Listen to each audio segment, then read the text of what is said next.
Kırmızı. Evet. Yakışıyor mu?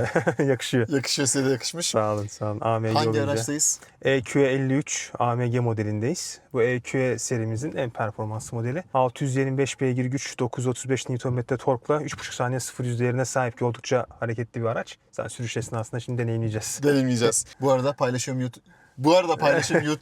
Söyleyemedim ha. Bu arada paylaşıyorum YouTube kanalına. Hoş geldiniz. Hoş bulduk, İsminiz sağ olun. neydi? Hasan efendim. Hasan Bey, Erdem ben de. Memnun oldum. Az önce ben bayağı bir adrenalin yaşadım. Doğru. Şimdi bu ikinci araçtayız. Notlarımı almıştım ama sizler de gayet güzel bizlere bahsettiğiniz aracın özelliklerinden çalıştırmayı da bir gösterelim. Aynen. Fren Şuradan artı start yapıyoruz. bastığımızda Aynen, tekrar, kapattık. aynen. Devasa 2 tane ekranımız var. Şurada hafiften bir eğim de görüyorum. Evet, Hyper Screen ekran düzeni diyor Mercedes buna. EQ'nin 53 modelinde standart olarak sunuluyor. Normalde EQS serisinde de standart geliyor. Ancak tabii EQ'de bu AMG dışındaki standart versiyonlarda merkezi bir tablet ekran geliyor. Yan taraflar Alcantara, buralar karbon fiber, üst taraflar Alcantara'ya benzer bir yapıda ama değil. Güzel bir ambiyans aydınlatma ışığı ve direksiyon. Çok güzel. Tabii Hiç orada. bırakmak istemiyorsunuz bunu Evet, ya. karbon fiber ve Gerçekten. Alcantara. Üst tarafta karbon fiber, alt tarafta yine Alcantaralar şurada elimin altında. Çok hoşuma gitti. Frene bastım. Start stop düğmesine bastım. Woo! Evet. Arok filmine hoş geldiniz. Evet, evet. Hazır yazdı. Ready yazdıktan sonra vitesimizi D'ye aldık. Bakalım alabildik mi? Cam suyu bu arada. Aldık, aynen. El Eksik. frenini kendisi bıraktı. El frenini otomatik olarak kendisi bıraktı. Ben D'yi hala göremedim. Sağ alt köşede. Şurada. Aynen, Okey. aynen. Tamam. Şu an drive modunda. Evet. Haydi bakalım çıkalım. Şimdi yine burada güzel bir head-up display var. Tabii. Derinlik hissi çok güzel. Gözünüzü yoldan ayırmazsınız. Harika. 4 tekerlekten çekiş sistemimiz Tabii. var. Çift motorumuz var. Bir önceki beyefendiyle güzergahı bilmeden kaçırdık. Bu sefer de bilerek kaçıracağız. Problem yok. Teşekkür ederim. Çok da açık söylüyorum. Bu arada araç AMG ama üzerindeki 21 inç jantlara rağmen çok da güzel bir konfor sunuyor. Onu da zaten birazdan deneyimleyeceğiz. Evet, az önce sert bir araçtan indik. Evet. Şimdi bakalım neler yaşayacağız. Soldan devam ediyorum. Sağdan da devam Sağdan edelim. mı? Aynen. Çok özür. Oo. Hafiften bir basmam gerekti. Arkadaşım Hiç önüne geçmiş problem yok, oldu. Hiç problem yok. Şimdi bazen frene, bazen de gaz pedalına ihtiyacımız oluyor. Doğru. İstanbul'da da, uzun yolda da her yerde gaz pedalı da hayat kurtarır. Kesinlikle. Yani bazen bir sollamaya çıkarsınız. Karşınıza bir araç çıkar. Gaz pedalıyla, değil mi? Kendinizi emniyetli bir şekilde sağ tarafa atarsınız. Tabii ki Tabii. fren de çok önemli. Bir de İstanbul'da araç kullanırken biraz pratik olmak gerekiyor. Kesinlikle. Trafik çünkü oldukça zaten yoğun. Tornata sistemimiz güzel çalışıyor. Arka taraftaki aracı güzel bir şekilde bize uyardı. Hemen görüşle ilgili ön taraf muazzam. Gayet güzel. Koltuğum biraz üstte mi acaba? Bakalım şöyle bir. Hop, en alt pozisyona aldım. Yatay Şuradan da butonun ayarladım. arkasından bastırınca Evet. arkasına şey Harika. yapacaktır. Baldır vesaire tüm ayarlarımızı buradan yapabiliyoruz. Konfor anlamında zaten hani Mercedes kendini kanıtlamış. Evet, Mercedes deyince Deyince de direkt, bizim direkt, ya. direkt. Mercedes, BMW hakkında ne düşünüyorsun diye espri yapıyorlar. Tabii, evet.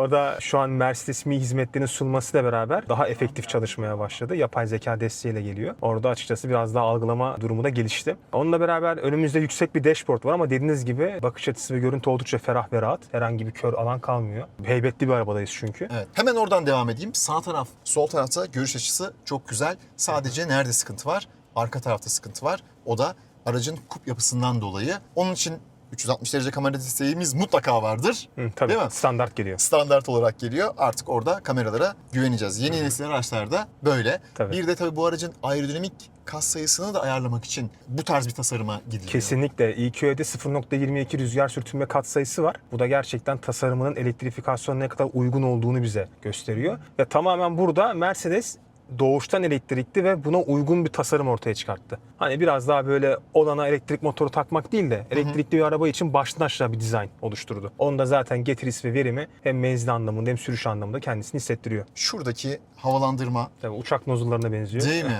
Çok hoşuma gitti. Sanki böyle yolcu uçaklarının türbünleri olur ya. Evet, evet. Ona benziyor ve hissiyat olarak da gayet güzel. Buralarda Mercedes kalitesi konuşuyor arkadaşlar. Alt tarafta da güzel bir alan var. Tabii burada da konuşuyoruz. Direksiyon benim çok hoşuma gitti. Artık biraz alıştım. Sport Plus, Şu an en güçlü halinde. Individual, Konfor ve Individual, bir de kaygan zemin var. Evet. Biz Sport Plus ile devam edelim.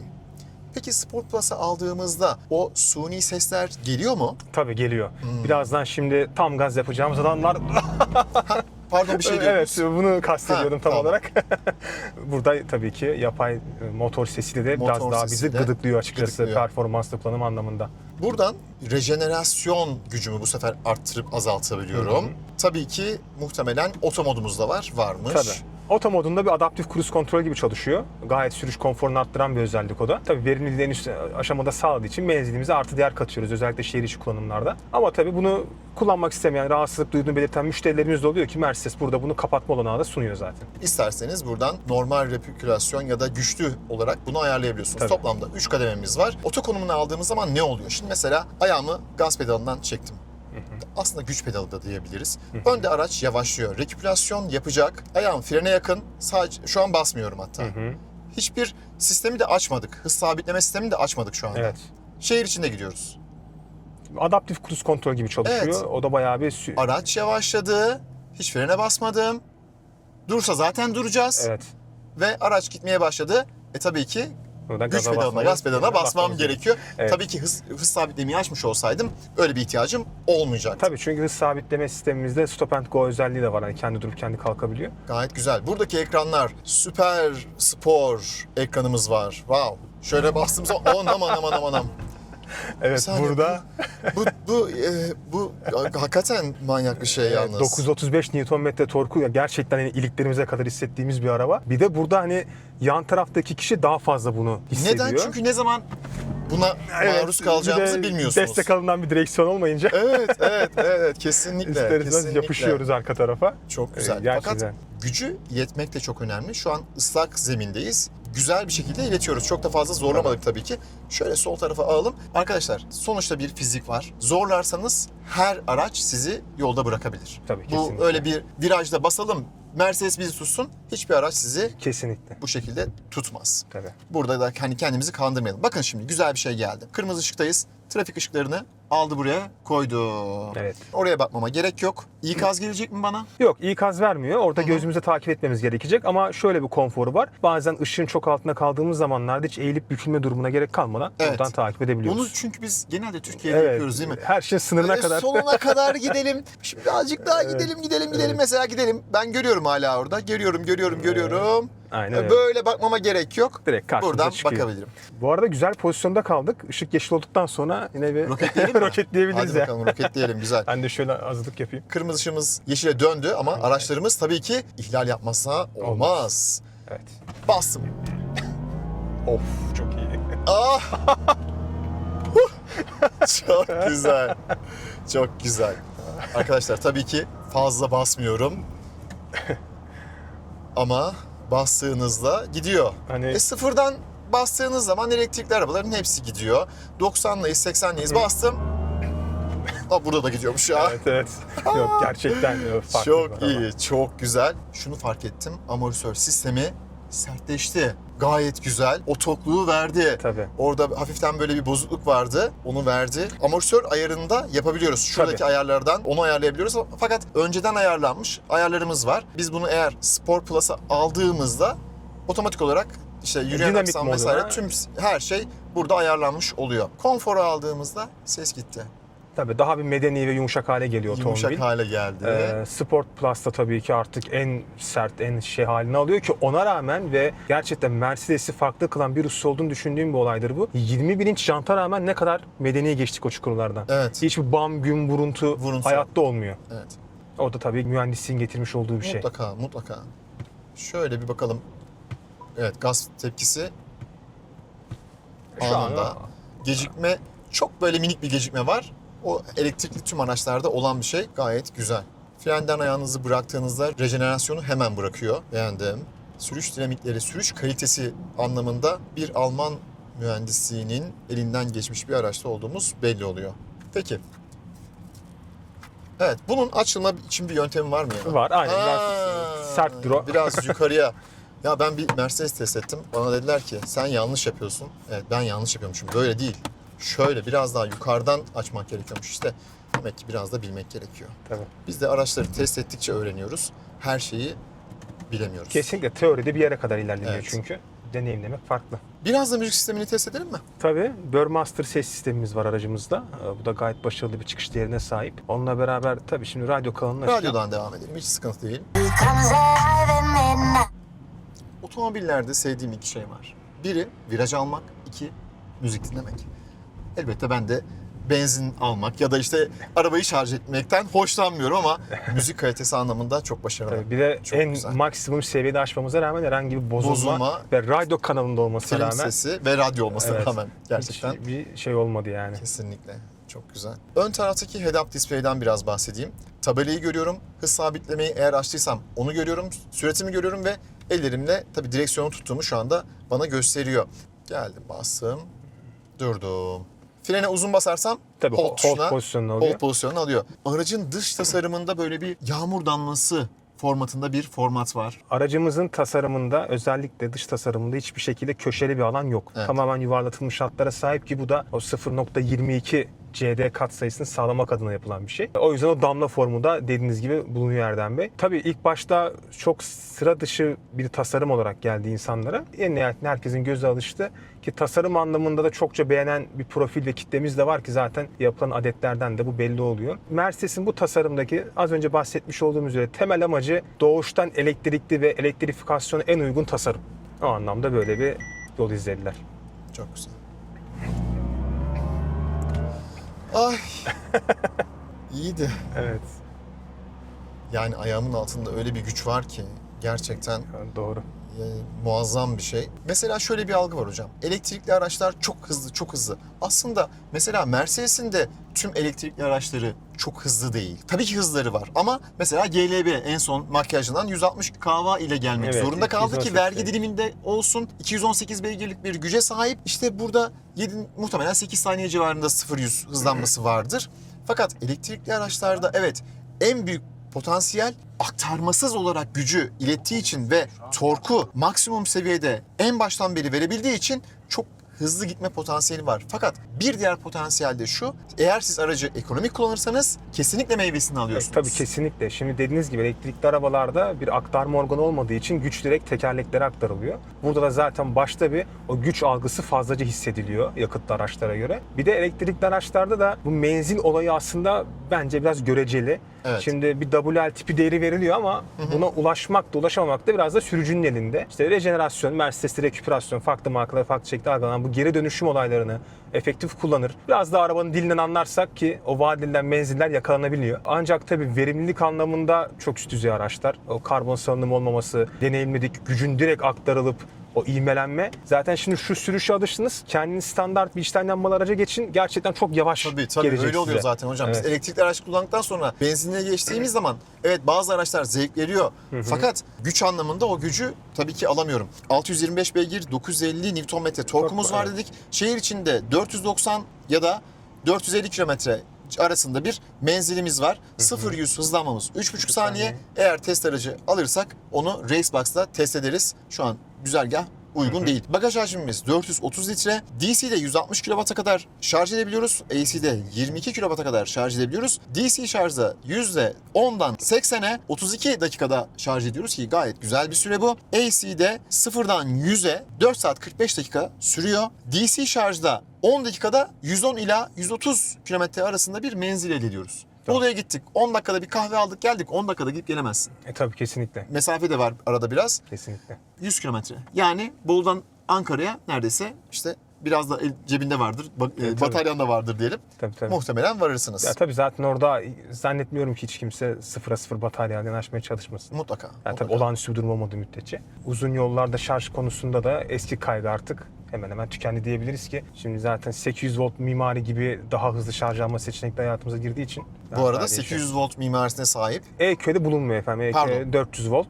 800 volt CLA yeni CLA'larda ve GLB'de geliyor. Ve GLB'de Aynen. geldi. Orada Bunlar da ilerleyen dönemlerde tabii, muhtemelen mutlak 800 tabii. volta doğru geçecektir. geçecektir. Arka taraflar da geniş, ferah. O açıdan da beğendim. Arka tarafta da kırmızı. Tabii. AMG Emniyet olunca kemerler. kırmızı dikiş Evet. detayları mutlak tercih edilen bir husus oluyor. Mercedes'te bir de böyle sevdiğim şeylerden biri silecek. Yani şöyle çalışıyorlar diyeyim ben. Ben öyle diyorum yani. Öyle görüyorum yani. Mercedes silecek hususuna sürüş güvenliği olduğu için belki çalışan firmalardan biri. Bakalım çalışmış mı? Nereden? Bastım, yıkadım. Çok güzel. Yani camın hemen hemen birçok noktasına ulaşabiliyor. Çok körde bir alan kalmıyor. Evet. Gayet güzel. O hatta sağ taraf bir hareket de yapıyor. Bakın o değil mi? Tabii Orayı da oraya da şey yapması güzel adına. bir şekilde aldı. Ya tabii bu ince düşünceler Mercedes'te oldukça fazla. Eskiden tek silecekli olanlar vardı Tabii ya. 124 kasalar onlar Evet. zaten o mekanizma başlı başına efsaneleşmiş mekanizma. Çok sakin olmadık mı ya? Ben o zaman DAS pozisyonu. Ha? Tam ileride ışıklar varken yine de anam. Ya gerçekten Yani, mükemmel bir bir roller coaster var. deneyimi yaşatıyor. Roller coaster deneyimi yaşatıyor kesinlikle. Ve şunu söyleyeceğim. Sport Plus'tayız. Yani kayma olarak gerçekten daha fazla kaymasını bekliyordum aslında bu aracın ama üzmedi beni. Biraz bir tabir olacak belki ama rayda gider gibi gidiyor Evet araba. evet. Yani böyle bir çok fazla kontra vermeden gittim. Yok. Hiç şey yapmıyor. Orada o konularda fremiz yok. Pardon sizi konuşturmuyorum ara ara. özür Problem dilerim. yok. Burada ne kadar güç verdiğimizi işte gösteriyormuş arkadaşlar. Öyle Tabii. şeyler var. Şurada yalnız o renkleri falan da seçebiliyoruz. Arka taraftaki renkleri. Çok güzel kombinasyonlar var. Navigasyon ekranını mesela taşıyabiliyoruz önümüze. Harika. Çözünürlük çok başarılı. Çözünürlük kesinlikle başarılı. Yardımcı servis diğer onlar menüler. Fakat ben burada Super Sport bir de Tabii, Track Pace varmış. Burada AMG G sensörleri falan da devreye giriyor. Oo. Çok güzel oyuncaklar var. Hem bir aile babası hem de dışarı çıktı. Birazcık şöyle bir yaramazlık yapalım modunda. Tabii. Kesinlikle yapılabilecek Aslında şeylerden her kesime biri. hitap eden bir araba o anlamda. Evet. Dediğiniz gibi aile ihtiyaçlarını karşılayabilen hacme sahip. Güç anlamında zaten oldukça iyi bir araba. Menzil anlamında da şu an hani bu gibi süper spor bir otomobil içerisinde çok bence iyi bir noktada. Hani verdiğine göre. Ve tabii az önce ekranlardan bahsettiniz ki bu en büyük sistemi şu an güncel otomotiv endüstrisinde hem çözünürlük hem akışkanlık hem grafik geçişleri anlamında oldukça başarılı. Yani her anlamında en verimli otomobillerden bir tanesi Mercedes-Benz gamındaki. Onu da zaten kullanıcı deneyimleri ve geri bildirimlerden de gerçekten algılıyoruz. Buradan da evet soldan gireriz. Vallahi güzel bir deneyim oldu benim açımdan. Bu arada siz konuşurken ben hemen durduğum yerde hız sabitlemeyi açtım. Tak orada da hemen geldi. Şeritleri gördü, sistem devreye girdi. O anlamda da başarılı. Ve tabii EQ aracımızda arka aks yönlendirme sistemi de bulunuyor. Buna istinaden tabii dönüş yarıçapı aracın çok daha kısa Değil mi? mesafe. Tabii bu seride büyük jant kullanıldığı için 4,5 derece kadar dönüyor. Ama standart modellerde 19 inç jant çapında 10 dereceye kadar dönüyor. Ama tabii 4,5 veya 10 derece tabii daha fazla fark hissediliyor da. Yani şöyle nasıl söyleyeyim bir forklift efektiyle Onu deneyeceğiz. dönüş Onu yapabilirsiniz deneyeceğiz. yani. Evet, onu deneyeceğiz. Aracı park ederken deneyeceğiz. Çünkü hakikaten uzun bir araç. Evet. Yani ön tarafta mesela kaputu falan görmüyorum ama yani var orada. Var. Tabii kaput biraz tarafta yere var. pusmuş durumda tasarımdan Evet. dolayı. Bazı araçlarda bu dönüş çapı sıkıntı ya. Tabii. İstanbul'da AVM'ye gidiyoruz mesela. Abi dönmüyor araba. Kesinlikle. Ya Mercedes bu konuda zaten hep başarılıydı. Ön tekerlerin kamber açısı vesaire çok Değil mi? böyle Eskiden. kırılacak derecede yatardı. Yatardı şöyle. Evet. Bir de burada şimdi arka aksla beraber destekleyince inanın belki bir B segment otomobil seviyesinde dönüş yarıçapına sahip olabiliyorlar. Buradan da sağlayacağız. Şimdi mesela deneyeyim onu. Dikkat edeyim. Şöyle hafiften. Evet. Çok hafiften hissettim. Yani Çok fazla onu direksiyon turuna gerek kalmadı. Evet, hissetmek istediğim için diyeyim yani böyle hani normalde anlamıyorsunuz o hareketi ama şöyle hafiften böyle bir arkaya özellikle bir konsantre olayım dedim. Sanki böyle hafiften bir oranın geldiğini hissettim. Şuradan bir dönelim mi? Tabii dönelim. Buradan yukarı çıkacaktık normalde değil Buradan mi? karşıya geçeceğiz. Karşıya geçecektik. Aynen. Oradan Ama bir tabii dönelim bakalım. Aynen dönüş Evet, yapalım ki dönüş yapalım. Daha iyi anlarız. Daha iyi anlarız. Evet. Geldim. Tam solda çevirmedim ha. Çevirdim şimdi. Bayağı Bayağı yani. gidiyor. Böyle mi gidecektik? Yok karşıya geçecektik. Problem yok. İleriden de müsait yerden dönebiliriz. Evet. Aynen öyle. Ben buraya gelirken de burayı kaybettim. Bu yola girdim hatta. Doğrudur. Bu yol doğrudur. çekiyor beni. Hangi sokaksa bu. Evet. Hemen sinyaller, park sinyalleri falan devreye Tabii girdi. güvenlik sistemleri her zaman tetikte. Burada da zaten bunu daha iyi anlarız şimdi arka aks yönlendirmeyi. Yine. Şimdi ben burada bir Ya da dönüş şöyle yapayım. yapalım Dönüş istersen. yapayım. Tamam nasıl isterseniz. direkt buradan dönelim. Görelim bakalım. Mercedes abi bize yol verir ya.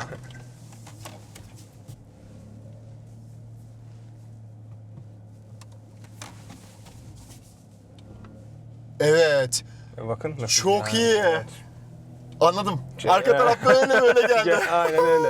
Vay Yani be. orada en azından başka Orada bir çok iyi ortamda anladım. şey olsa Çünkü 3-4 tam tur atardık. evet. Bu arada direksiyon spor modda gerçekten sert. Hakkı verilmiş bir direksiyon. Ama çok tok bir hissi yok. Evet. Gerçekten çok başarılı.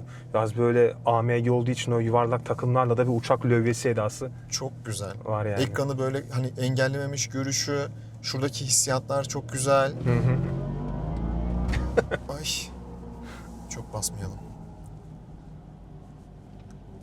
Bir de hızlı da hissettirmiyor. Çok mesela çok fazla basmak istemedim aslında ama yani tak diye gidiveriyor. Buradan Tabii. sağda değil mi? Tabii buradan da sağdan gideceğiz. Tak hemen 50. Tabii. Ya Sport Plus'ta olunca araba tabii sürekli Tüm böyle güç, tüm hazırda. güç. Her an Evet. tetikte. Evet. Çok başarılı. Yani genel olarak zaten birçok özelliğinden bahsettik. Hani burada da tabii ki müşterilerimizi test sürüşüne bekleriz. Peki ben alacak durumum yok ama Mercedes'i deneyimlemek istiyorum ya. Böyle de çok insan geliyor. Ben de geliyorum yani. Benim de durumum yok. Ya tabii orada randevulu test sürüşü oluyor. Yapıyorsunuz. Hani yapıyoruz. Tabii zaten her test sürüşümüz randevu sistemine tabi. Ondan sonra İnternetten randevularını randevu alsınlar, alıyoruz. Gülsoy'a Tabii. gelsinler, Aynen öyle. Mevcut rutu dönüyoruz. kahvenizi içsinler. Her zaman bekleriz. Tabii misafirlerimiz öncelikli olarak bizim için önemli. Onunla beraber test arabaları da zaten Mercedes'in bize göndermesinin sebebi insanların deneyimlemesi. Deneyimlemesi. Bence ömrünüzde bir defa olsun gelin, güzel araçlar var arkadaşlar. Deneyimleyin. Ben çok yaptım. Yıllardır yapıyorum. Yani 2000 yılından beri, ehliyeti aldığımdan beri ya Broadway'im vardı. Volkswagen Golf test etmeye gitmiştim. Test ettikten sonra arabaya bindim. Allah'ım dedim ya bu ne ya? Bu ne? Ama tabii ne yapacağız? Herkesin de tabii bütçesine göre Kesinlikle. hepimizin durumu belli yani. Tabii.